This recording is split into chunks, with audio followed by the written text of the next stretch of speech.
자, 신년을 맞아서 교회 비전 시리즈 5가지를 쭉 나눴고요. 어, 원래대로라면 이제 사도행전 강해로 돌아가야 하는 것이 맞는데 오늘이 또 마침 또 설이고 또 그래서 가족들과 함께 말씀을 받을 수 있는 말씀으로 준비를 해 보았습니다. 소위 친자 확인 검사라는 것이 있습니다. 내 자녀가 정말 내 자녀가 맞는지 이것을 확인할 수 있는 유전자 검사를 말합니다. 모든 자녀는 부모의 염색체를 가지고 있죠. 엄마 아빠로부터 23개씩 46개의 염색체를 가지고 있는데 이제 유전자 검사를 하면 부모의 유전자가 자녀에게 얼마나 있느냐 이런 걸 가지고 이제 친자 확인 검사를 하게 되고 이제 99% 이상이 나오면 이제 친자인 것으로 이제 그렇게 알려지고 있습니다. 거듭난 성도도 마찬가지입니다. 정말 이 성도가 거듭난 하나님의 자녀인지 아니면 그냥 교회 문턱만 왔다 갔다 한 교인인지 정말 내가 하나님의 나라에 속한 거룩한 성도인지 아니면 그냥 교회의 이름만 올린 교인인지 이걸 알아야 될 거 아니에요. 친자 확인 검사인 것처럼 정말 내가 하나님의 자녀인지 확인할 수 있는 길이 뭘까? 부모의 유전자가 있어야 자녀이듯이 거듭난 성도에게는 하나님 나라의 유전자, 하나님의 유전자가 있어요. 그 하나님의 유전자가 뭐냐면 DNA가 아니라 성령이라고 합니다. 성령이 있으면 하나님의 자녀가 맞아요. 근데 성령이 없으면 아직 하나님의 자녀가 아닌 겁니다. 자, 우리가 로마서 8장을 읽었는데요. 우리 14절, 15절 한번 읽어보죠. 시작. 무릇 하나님의 영으로 인도함을 받는 사람은 곧 하나님의 아들이라. 너희는 다시 무서워하는 종의 영을 받지 아니하고 양자의 영을 영을 받았으므로 받았으므로 우리가 아빠 아빠 아버지라고 부르짖느니라. 부르짖느니라. 아멘. 양자의 영, 자녀의 영, 아들의 영. 그래서 이제 우리가 하나님을 아빠라고 부를 수 있게 되었다. 이 양자의 영이 바로 성령입니다. 그래서 이 거듭난 하나님의 자녀는 반드시 성령이 있어요. 친자 확인 검사를 해보면 돼요. 성령이 유출되잖아요. 그럼 하나님의 자녀 맞아요. 근데 아무리 검사를 해도 성령이 없죠. 하나님의 자녀가 아직 아닌 겁니다. 그러면 내 안에 이 유전자가 있느냐, 성령이 있느냐 하는 거죠. 내 안에 성령이 있는 걸 어떻게 알 수가 있죠? 내 안에 성령이 있는 걸 어떻게 알 수 있느냐의 질문에 앞서서 자, 성령이 내 안에 오실 때 무슨 일이 일어나는가? 여러분, 성령이 내 안에 오실 때요. 이게 막 갑자기 머리에서 발끝까지 막 전기가 찌르르 하면서 막 이렇게 성령이 임하시지 않아요. 성령이 우리에게 임할 때 잔잔한 바람과 같이 임합니다. 제가 여기 있는 종이로 비행기를 만들어 가지고 이렇게 날리면 이 비행기가 어디로 떨어질까요? 예상을 할 수가 없으실 겁니다. 왜냐하면 이 바람이 어디서 불어서 어디로 가는지 모르니까. 마치 그것처럼 성령님이 우리에게 오실 때 조용히 잠잠히 이렇게 들어오세요. 우리가 인식하지 못하는 사이에 이미 성령이 우리 안에 있는 겁니다. 자, 우리 요한복음 7장 3장 7절 8절 읽어보겠습니다. 시작. 내가 내게 거듭나야 하겠다 하는 말을 놀랍게 여기지 말라. 바람이 임의로 불매 내가 그 소리는 들어도 어디서 와서 어디로 가는지 알지 못하나니 성령으로 난 사람도 다 그러하니라. 예수님이 이 땅에 오실 때도 막 하늘에서 천둥 번개가 치고 막 땅이 막 갈라지고 막 그랬죠. 아니죠. 2000년 전에 예수님이 이 땅에 오실 때도 조용히 오셨습니다. 하늘에 별이 떠 있고 동방의 박사들만 그 별이 의미하는가를 알아본 소수의 사람들일 뿐이고 마국간에서 요셉과 마리아는 예수님을 출산을 했고 몇 시간이 지나 목자들이 와서 천사들을 만났다고 하면서 어린 예수님 앞에 경배를 하고, 예수님이 태어난 날 이 세상은 너무나 조용했어요. 어느 누구도 그 시간에 메시아가 태어났다라는 걸 아는 사람이 아무도 없어요. 조용히 예수님이 오시는 것처럼 우리 안에 성령님도요, 언제 오시냐면 조용히 오십니다. 여인이 임신을 할 때 전혀 뜻밖의 시간에 임신을 하는 거죠. 본인이 몰라요. 내 안에 성령이 들어오셨는지, 내 안에 성령이 계시는지 아무도 몰라요. 모르는 사이에, 인지하지 못하는 사이에 이미 성령님이 들어와 있는 겁니다. 바람이 임의로 불어 어디서 오는지 전혀 모르는 것처럼 성령으로 난 사람도 그와 같다. 하지만 모든 경우에 그런 건 아니에요. 또 성령이 임할 때 아주 급하고 강한 바람같이 임하기도 해요. 다락방에서 오순절날 성령이 임할 때도 그랬죠. 우리 사도행전 2장 2절 4절 읽겠습니다. 시작. 호련히 하늘로부터 급하고 강한 바람 같은 소리가 있어 그들이 앉은 온 집에 가득하며 그들이 다 성령의 충만함을 받고 성령이 말하게 하심을 따라 다른 언어들로 말하기를 시작하니라. 이렇게 성령이 임하면 모를 수가 없죠. 이렇게 성령님이 임하면 다 압니다. 그래서 이것은 뭐라고 부르냐면 성령 충만이라고 불러요. 성령 충만 혹은 성령 세례라고 부르기도 하죠. 성령으로 세례를 받고 성령으로 충만해지면 모를 수가 없습니다. 성령으로 충만해질 때 이게 반드시 증거가 나타나요. 제가 지금 이 마이크에 대고 지금 말을 하죠. 말을 할 때는 지금 이 마이크가 옆에 있는지조차 잘 몰라요. 근데 제가 이 마이크에다 바람을 불어볼게요.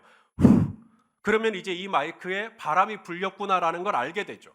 그런 것처럼 급하고 강한 바람같이 성령이 오시게 되면 성령이 내 안에 오시는 것을 모를 사람이 없어요. 다 알게 됩니다. 그날 다락방에서 오순절날 기도하던 분들은 성령이 임한 걸 모를 수가 없습니다. 다 아는 거죠. 이렇게 성령님이 강력하게 임하시잖아요. 그러면 반드시 은사가 나타나요.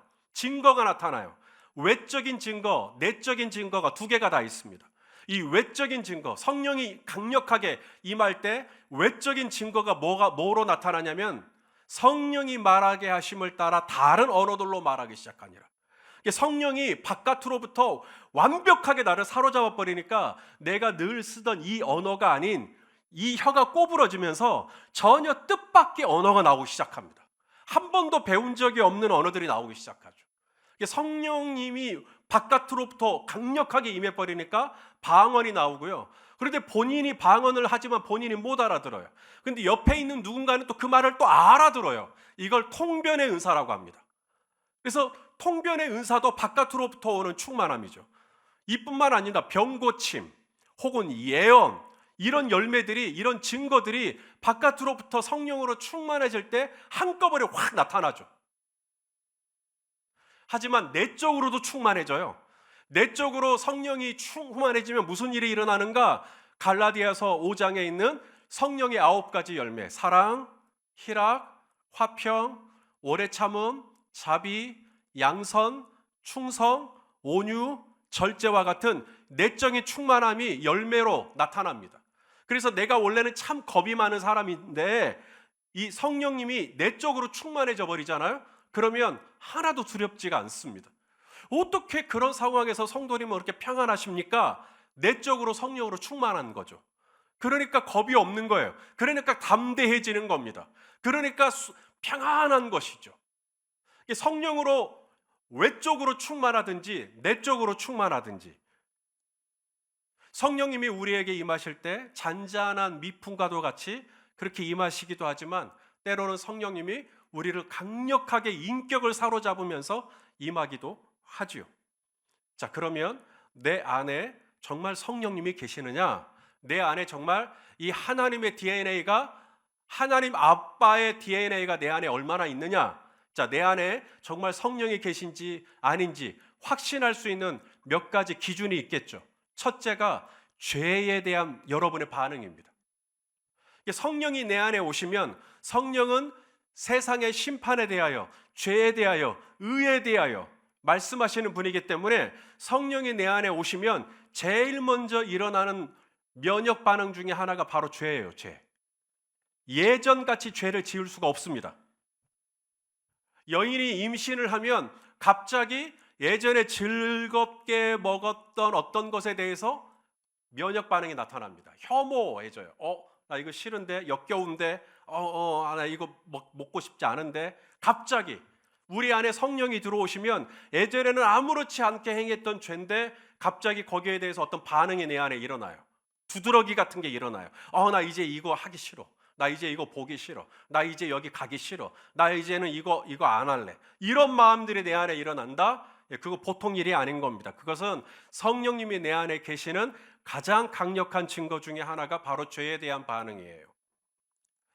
일전에 제 아내가 병원에 좀 입원한 적이 있었어요. 몸이 좀 안 좋아가지고. 그래서 이제 몇 주 정도 이렇게 집을 좀 비웠다가 이제 아내가 이제 돌아오는 거죠. 아내가 돌아온다고 하니까 이제 아내를 맞이하려면 집안 정리를 좀 해야 되잖아요. 그래서 열심히 청소를 했어요. 설거지도 하고. 이제 아내가 오면 내가 없는 동안에도 이렇게 집이 깔끔할 수가 있구나 하면서 얼마나 저한테 감탄을 할 것인가. 근데 제 아내가 딱 와서 아직 다 회복되지 않은 몸으로 청소를 하더라고요. 내가 다 해놨는데. 설거지도 해놨는데 다시 그릇을 꺼내서 또 설거지를 하시더라고요. 왜 그랬을까요? 이게 기준이 다른 거예요, 기준. 제가 이 정도면 괜찮다 하는 기준과 제 아내가 보는 기준은 다른 겁니다. 제 아내가 볼 때는 여전히 이 집이 청소가 필요한 집인 거예요. 여전히 이 설거지가 필요한 그릇인 거예요. 성령님이 오시잖아요. 그러면 완전히 또 다른 기준이 생기게 됩니다. 전에는 아무렇지 않았던 죄가 이제는 너무너무 더럽게 보이는 거예요. 우리 아이가 어리면요, 떨어진 사탕도 입에 넣어버려요. 거기에 대한 아무런 감각이 없어요. 그런데 이 아이가 크잖아요. 그러면 떨어진 건 안 먹습니다. 왜냐하면 그건 몸에 좋지도 않고 별로 좋은 게 아니라는 걸 알게 되기 때문에 그래요. 성령이 내 안에 들어오시면 죄에 대한 반응이 달라져요. 이제는 이미 지었던 죄, 과거에 지었던 죄라 할지라도 그 죄 때문에 너무 마음이 아파요. 그 죄 때문에 내 옆에 있는 사람한테 미안해요. 그 죄 때문에 내 영혼이 평안하지가 않아요. 여러분 안에 하나님 안에서 신앙생활하면서 막 죄에 대한 아픔이 있고, 죄를 할 수만 있으면 안 짓고 싶고, 죄를 떠나고 싶고, 죄를 끊고 싶고, 그래서 나는 하나님 앞에서 더 거룩한 사람이 되고 싶고, 여러분 안에 그러한 열망이 있다면 여러분에게 성령을 주신 하나님을 찬양하시길 바랍니다. 내 안에 성령이 계시는 가장 확실한 증거 중에 하나, 죄에 대한 이전과 다른 반응이 내 안에 나오기 시작합니다. 값이 달라져요. 거짓말을 아무렇지 않게 했다가도 내가 거짓말 절대 안 해야겠다, 막 이런 마음들이 막 내 안에 일어납니다. 하나가 더 있어요. 내 안에 성령님이 오시면 죄에 대한 반응이 달라질 뿐만 아니라 말씀에 대한 반응도 달라집니다. 왜냐하면 성령은 말씀의 영이에요. 진리의 영이에요. 자, 우리 요한복음, 왜 안 넘어가지? 요한복음 16장 13절, 컴퓨터 절대 만지시면 안 됩니다.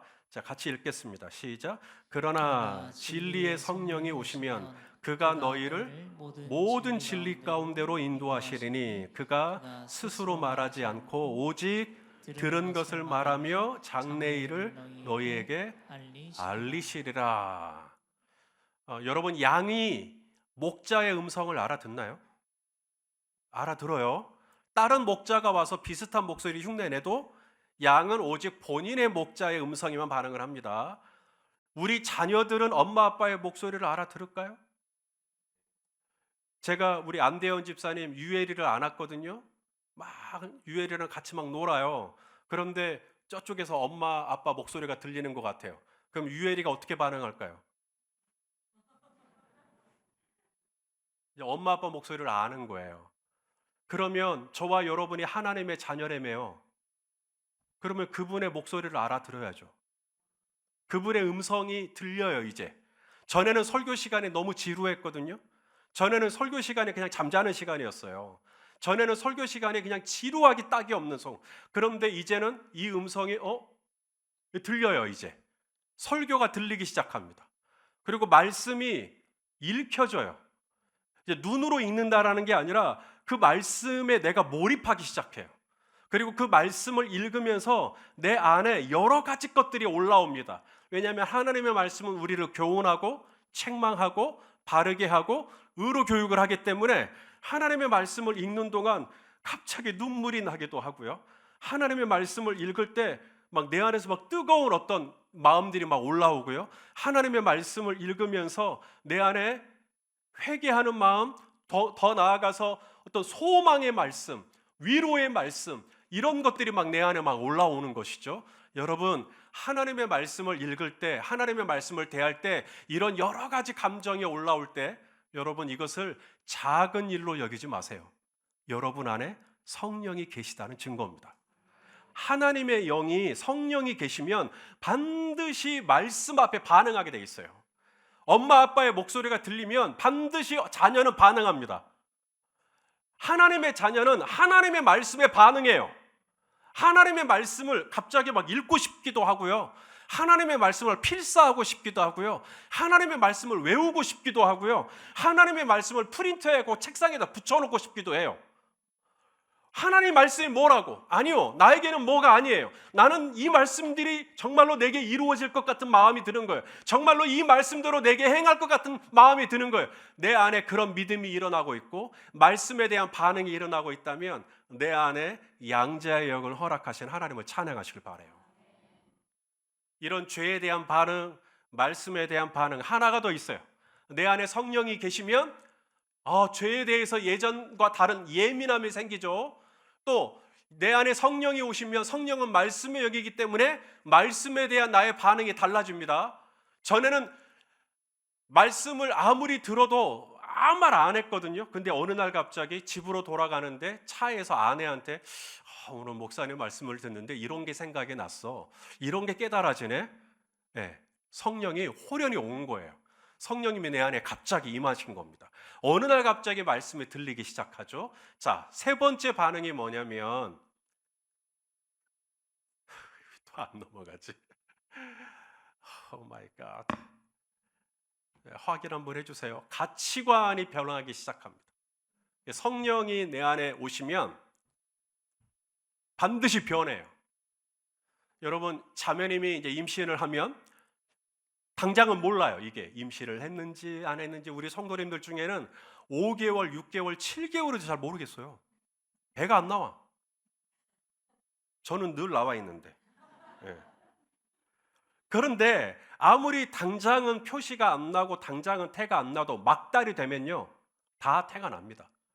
성령이 내 안에 계시면 처음엔 잘 몰라요. 이게 성령이 정말 들어왔는지 안 들어왔는지, 내 안에 양자의 영이 계신지 안 계신지. 그런데 시간이 가면 갈수록 반드시 변화가 나타납니다.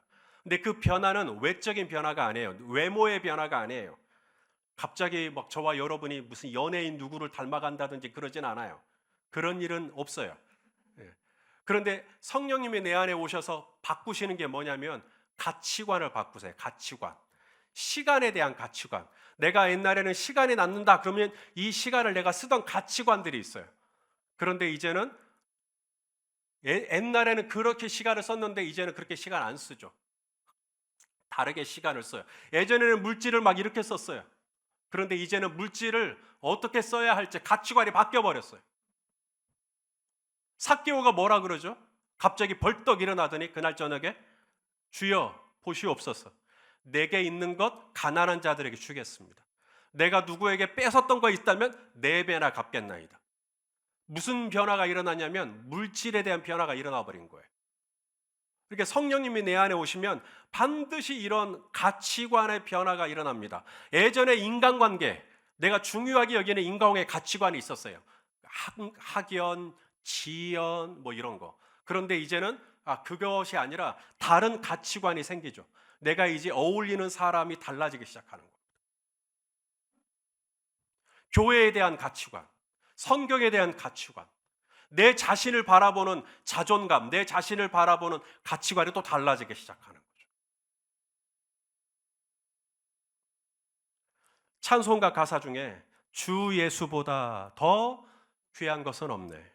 이 세상 부귀와 바꿀 수 없네.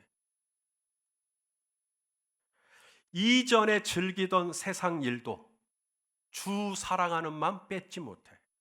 세상 즐거움 다 버리고 세상 자랑 다 버렸네. 주 예수보다 더 귀한 것은 없네. 예수밖에는 없네. 이게 하루아침에 확 변하지는 않아요. 이게 바로 다음날 이렇게 여인의 몸에 갑자기 변화가 일어나는 건 아니죠. 우리 아이들이 태어나면 유아기라는 걸 걸쳐요. 유아기를 지나면 이제 아동기라는 걸 지나죠. 아동기를 지나면 이제 청소년, 청년기를 지나게 됩니다. 청년기를 지나서 이제 성년이 되는 거예요. 성년이 되고 중년이 되죠. 중년이 돼서 노년이 되는 겁니다. 이처럼 사람이 변하는 것도 한평생 걸리는 일인데 성령님이 내 안에 와가지고 바로 다음 날부터 완전히 나를 막 급격하게 바꾸시고 그러진 않아요. 초반에 확 변하는 부류가 있긴 있어요. 예를 들어서 살기가 등대했던 사울. 이 사울은 다메섹으로 가다가 예수님 만나고 사람이 한 180도 달라져 버리죠. 그래서 이방인들을 위해서 예수 그리스도의 이름을 전하는 사람이 됩니다. 우리 한국교회 기독교 역사를 찾아보면 이 김익두 목사라는 분이 있어요. 이분은 원래 황해도 일대에서 주먹왕으로 불리던 분이에요. 그런데 이분이 예수님을 만나고 180도 변하죠. 여러분, 사람이 변할 때요 180도 변하는 것까지는 괜찮아요. 하지만 360도 변하지는 않아요. 360도까지 변하려면 일단 180도까지 변했더라도 그 다음부터는 남은 180도로 채워야 돼요. 그 기간이 지지부진합니다. 우리가 성령을 받고 성령이 내 안에서, 하나님의 나라가 내 안에서 이 겨자씨 하나만큼 시작해요. 그런데 이것이 조금씩 자라죠. 조금씩 성장합니다. 이것을 가리켜 성화라고 해요. 오늘 우리가 읽은 본문 우리 30절 말씀을 같이 한번 읽겠습니다. 시작. 또 미리 정하신 그들을 또한 부르시고 부르신 그들을 또한 의롭다 하시고 의롭다 하신 그들을 또한 영화롭게 하셨느니라. 자, 우리를 하나님의 자녀로 우리를 세우실 때 네 가지 과정이 있다는 거예요. 첫째가 뭐죠? 미리 정하셔요. 우리가 어느 날 갑자기 하나님의 자녀가 되는 게 아니라 하나님은 저와 여러분을 구원받은 하나님의 자녀로 성경에 보니까 만세전에 오래전에 하나님은 이미 계획을 세우셨다. 우리를 구원하시기 위해서 미리 정하셔요. 그 다음 두 번째, 부르세요. 언제? 그건 몰라요. 베드로를 부르는 시간이 있을 거예요. 세관에 앉아있던 마태를 부르는 시간이 있을 거예요. 그리고 여리고의 세리장으로 있었던 삭개오를 부르는 시간이 있을 거예요. 저 손목사를 부르는 시간이 있고 우리 박국주 집사를 부르는 시간이 있고 우리 김재호 집사를 부르는 시간이 있어요. 미리 정하시고 때가 되면 부르세요. 그 다음에 우리를 의롭다 하셔요. 왜? 우리가 죄인이니까. 우리 중에 죄인이 아닌 사람이 있나요? 성경에 보니까 그런 말이 있어요. 표범의 무늬를 무엇으로 지울 수 있겠느냐? 이 표범의 무늬를 어떤 세제로 지워야 지울 수 있겠는지. 지울 수 없어요. 우리는 죄인이에요. 이미 한번 이 죄가 우리에게 박혀 있어요. 그래서 우리는 이 죄를 지울 수가 없어요. 죄를 지울 수밖에 없어요. 그런데 하나님께서 우리를 보시고 의롭다 하시는 거죠. 왜? 내가 죄인인데 어떻게 내가 의롭다함을 받죠? 바로 그 아들 예수 그리스도. 바로 예수님께서 나의 죄를 대신해서 십자가에서 죽으심으로 말미암아 죄에 대한 형벌을 완성하신 거예요. 그래서 하나님께서 우리를 보시고 그 아들 예수 그리스도가 우리의 죄값을 지불했기 때문에 죄 없다, 의롭다 하시는 겁니다. 여기까지 우리가 다 진행이 돼요. 예정하시고 때가 되면 부르시고 그 아들 예수의 피로 우리를 의롭다 하시고, 자, 그 다음 성령이 우리 안에 들어오시죠. 그럼 성령이 하시는 일이 뭐냐? 마지막 영화롭게 하시고, 지금 ing 중입니다. 이게 영화롭게 하시고, 이게 진행되고 있어요. 성령님이 내 안에서. 그래서 성령님이 저와 여러분이 더욱더 영화롭게 되게 하기 위해서 뭐 하고 계시느냐? 우리 안에서 말할 수 없는 탄식으로 기도하신다. 우리 로마서 8장 26절 말씀, 오늘 본문입니다. 읽어보시죠. 시작. 이와 같이 성령도 우리의 연약함을 도우시나니 우리는 마땅히 기도할 바를 알지 못하나 오직 성령이 말할 수 없는 탄식으로 우리를 위하여 친히. 그러니까 내 안에 계시는 이 성령님이 지금도 뭐 하고 계시는가? 성령님이 저와 여러분을 위해서 뭐 하고 있어요? 기도하고 있어요. 성령님이 저와 여러분을 위해서 기도하고 있대요. 말할 수 없는 탄식으로 기도하신다.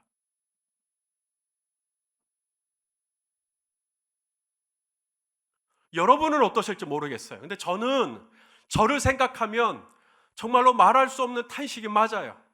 왜냐하면 제가 한심하거든요. 제가 정말 너무 부족하거든요. 목사인데 너무 부족해요. 정말 이래도 목사 아닌가 싶을 정도로 너무나 부족해요. 제가 저를 봐도 너무 실망스러워요. 그래서 제 안에 계신 성령님이 제가 얼마나 연약한지를 아니까 저를 위해서 지금도 말할 수 없는 탄식으로 기도하신다. 왜요? 저를 미리 정하시고 저를 부르시고 저를 의롭다 하시고 이제 저를 영화롭게 하셔야 되는데 이 영화롭게 되어지는 이 기간 동안에 성령님이 저를 위해서 말할 수 없는 탄식으로 지금도 기도하고 계신다는 거예요. 저는 이게 너무나 감사해요. 저는 이것이 저의 소망입니다. 성령님이 제 안에서 나를 위해서, 여러분 나를 위해서 누가 이렇게 탄식하며 기도해줘요? 성령님이 그 일을 하고 계신다. 말할 수 없는 탄식으로 저의 이름을 부르면서 기도하고 계신다. 그렇기 때문에 무슨 일이 일어나는가? 성령님이 저와 여러분 안에서 말할 수 없는 탄식하심으로 기도할 때 무슨 일이 일어나는가? 그 다음 절 또 봐요. 28절 말씀 읽어보죠. 시작. 우리가 알거니와 하나님을 사랑하는 자 곧 그의 뜻대로 부르심을 입은 자, 성령 받은 사람들, 이들에게는 무슨 일이 일어나요? 모든 것이 합력하여 선을 이루게 되는. 할렐루야. 분명 안 좋았던 일이에요. 여러분, 요셉이 형들에게 배신을 당했잖아요. 형들이 요셉을 노예로 팔아버렸어요. 아니, 상천하지에 같은 혈육, 같은 핏줄, 같은 형제가 어떻게 자기 동생을 노예로 팔아버립니까? 이런 일이 있었어요. 그래서 노예로 갑니다. 애굽의 노예로. 그래서 보디발이 요셉을 사줘. 그래서 보디발의 집에 들어가서 열심히 일을 합니다. 보디발에게 인정을 받고 가정 총무까지 돼요. 그런데 하루아침에 이 주인이 요셉을 오해하죠. 그리고 요셉을 감옥에 집어넣어 버리죠. 형들에게 팔리고 믿었던 주인에게 배신당하고 그래서 감옥에 들어가게 돼요. 그런데 그 감옥에서 누구를 만나냐면 애굽 왕 바로를 섬기는 술 맡은 관원장을 만나게 돼요. 그 관원장이 꿈을 꾸는데 요셉이 해석을 해주게 돼요. 그리고 나중에 애굽 왕 바로가 꿈을 꾸고 아무도 해석해 주는 사람이 없을 때 술 맡은 관원장이 요셉을 소개합니다. 그래서 요셉이 애굽의 총리가 되는 것이죠. 형들에게 팔린 것 같고 주인에게 억울한 일을 당한 것 같은데 하나님은 거기서 합력해서 선을 이루어 가고 계시는 과정인 것이죠. 여러분, 예루살렘이 망했어요. 얼마 전에는 북이스라엘이 망하더니 이제는 남왕국 유다까지 망했어요. 예루살렘 망하고 예루살렘 성전도 다 불타버리고 그래서 다니엘이 포로로 끌려갑니다. 여러분, 포로인 다니엘에게 무슨 소망이 있습니까? 그런데 이게 웬일일까요? 왕실에서 이 다니엘 같은 이 어린 소년들을 따로 불러요. 그리고 바벨론의 학문을 가르쳐 주는 거예요. 바벨론의 언어, 바벨론의 철학, 바벨론의 천문학, 바벨론의 지리학, 바벨론의 생물, 이런 것들을 다 가르쳐 주는 거예요. 그리고 시험을 보는데 이 다니엘이 하나님이 학식을 더해 주셨다 그랬잖아요. 학식을 더해 주니까 이게 다 이해가 되고 빨리빨리 습득이 되고 그래서 나중에는 다니엘이 바벨론의 재상이 됩니다. 그리고 바벨론이 페르시아에서 망하게 되죠. 그럼에도 불구하고 페르시아 왕이 다니엘을 보니까 너무 똑똑해요. 그래서 여전히 페르시아에서도 재상이 되죠. 다니엘은 자기 나라가 망했고 성전도 망했고 자기는 지금 다른 나라에 지금 와 있는데 하나님이 왜 나를 이렇게 높이시지? 그래서 하나님 앞에 기도하기 시작해요. 기도하는데 새 이레라 그랬죠. 새 이레 7, 3, 20일 21일 동안 금식하면서 기도를 합니다. 그때 다니엘이 말씀에서 뭘 깨닫냐면 하나님이 이 백성을 흩으실 것이지만 70년이 지나면 다시 회복할 것이다. 이 약속의 말씀을 딱 받습니다. 그래서 다니엘이 기도하기 시작하죠. 그리고 하나님은 다니엘의 기도를 받으셔서 이 페르시아 왕이 이스라엘 백성에게 선의를 베풀려는 마음을 일으켜줘요.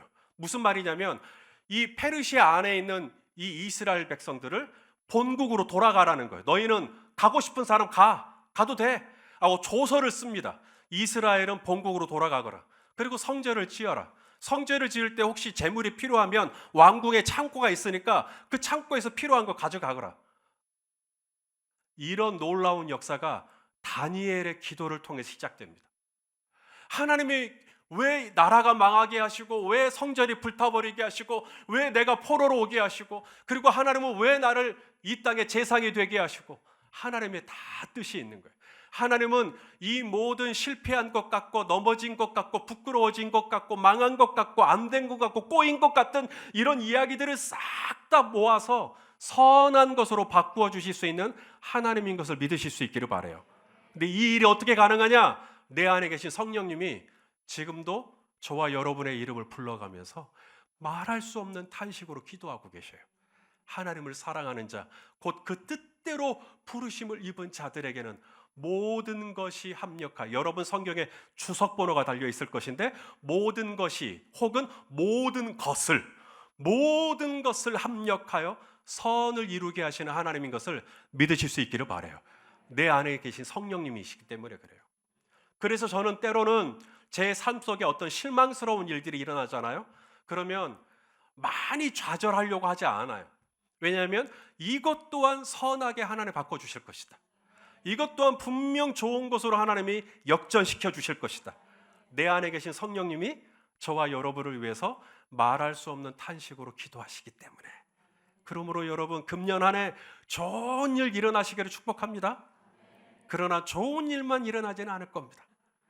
그러나 좋은 일로 되게 해 주실 것입니다.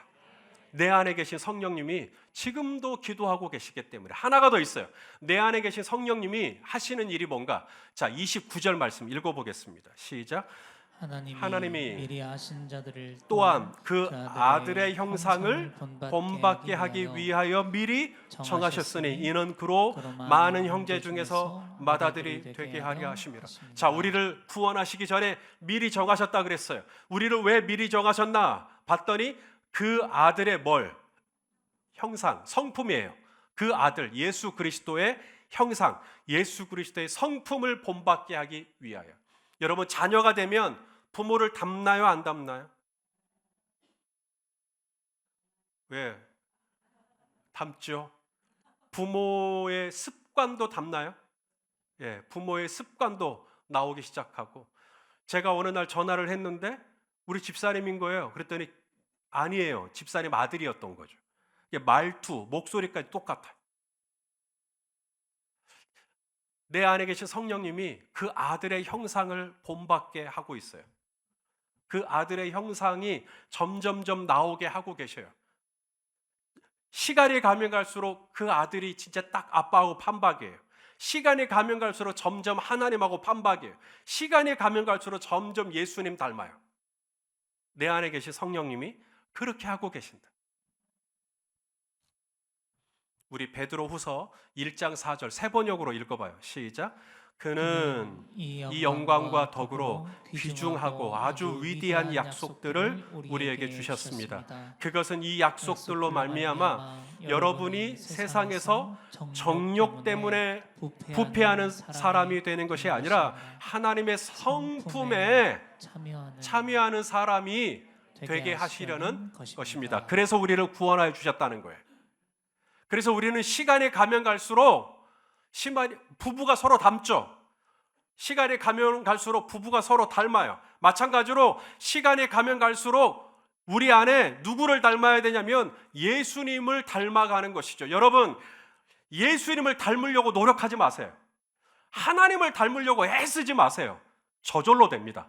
내 안에 계신 성령님이 점점 그렇게 우리를 영화롭게 만들어가고 계신 것을 여러분 믿으실 수 있기를 바라요.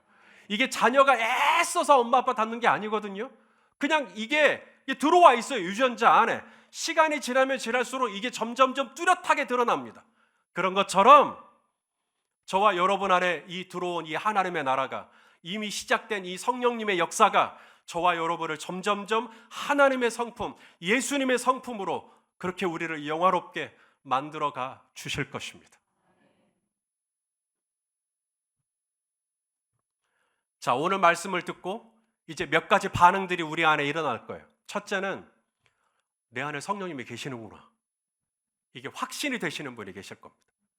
내가 아직은 확 변한 거 이런 건 아니지만 그래도 내 안에 죄에 대한 예전과 다른 반응이 분명히 있고 내 안에 말씀에 대한 좋은 반응이 있으니 내 안에 분명히 성령님이 그래도 시간이 지나면서 점차 나를 바꿔가시고 나를 다듬어 가시고 나를 세워 가시고 그래 내 안에 성령님이 계시구나 확신하시는 분이 계실 거예요. 여러분 안에 성령이 계시는 것이 확신되시는 분은 나에게 성령을 부어주신 하나님을 찬양하실 수 있기를 바라요. 그 다음 두 번째는 뭐냐면 긴가 민가 하시는 분이 있을 거예요. 아직도 있는 것 같기도 하고 없는 것 같기도 하고 그런 분들에게 도전합니다. 성령을 구하십시오. 주님이 말씀하시죠. 구하라 주실 것이요 찾으라 찾을 것이요 문을 두드리라 너희에게 열릴 것이라. 자녀가 떡을 달라 하는데 돌을 주며 자녀가 생선을 달라 할 때 뱀을 줄 아비가 어디 있느냐. 아무리 악한 아비라도 자녀에게 좋은 것을 줄 알거든 하물며 너희 하늘에 계신 아버지가 구하는 자에게 성령을 주시지 않겠느냐. 그래서 구하라, 찾아라, 문을 두드려라 이 얘기는 그 다음 문맥을 이어서 보면 성령을 구하라는 얘기예요. 성령을 찾으라는 얘기예요. 이 시간 우리 안에 이런 성령을 사모하는 마음이 있다. 내 안에 성령을 원하는 마음이 있다. 여러분 엄청나게 좋은 겁니다. 그것을 구하세요. 저에게 성령을 주시라고, 성령을 부어주시라고 구하십시오. 그러면 하나님은 반드시 구하는 자에게, 찾는 자에게, 두드리는 자에게 성령을 선물로 주실 줄로 믿습니다. 정말 안타까운 건 이 말씀이 통째로 다 편집돼 버리는 거죠. 뭔 말인지도 지금 모르게 있는 거예요. 저는 그분들을 정죄하고 싶은 마음이 없어요. 불쌍히 여기는 마음이 제 안에 있어요.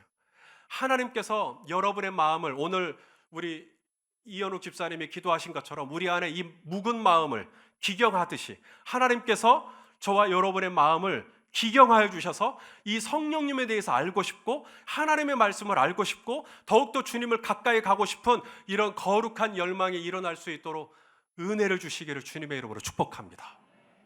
그런 때가 와요. 어느 날 호련히 바람처럼 성령이 내 안에 들어와요.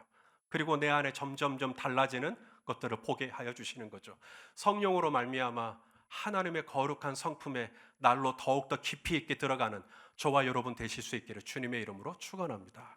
기도하시겠습니다. 하나님 아버지, 설 명절을 맞아 우리가 함께 예배를 드립니다. 하나님, 우리 안에 정말 이 성령님이 어떤 분인지 성령님을 알고 싶고 성령님을 받고 싶고 성령님을 누리고 싶고 성령으로 충만해지고 싶고 하나님 우리 안에 이런 거룩한 소원을 더욱더 일으켜 주시고 인도하여 주시옵소서.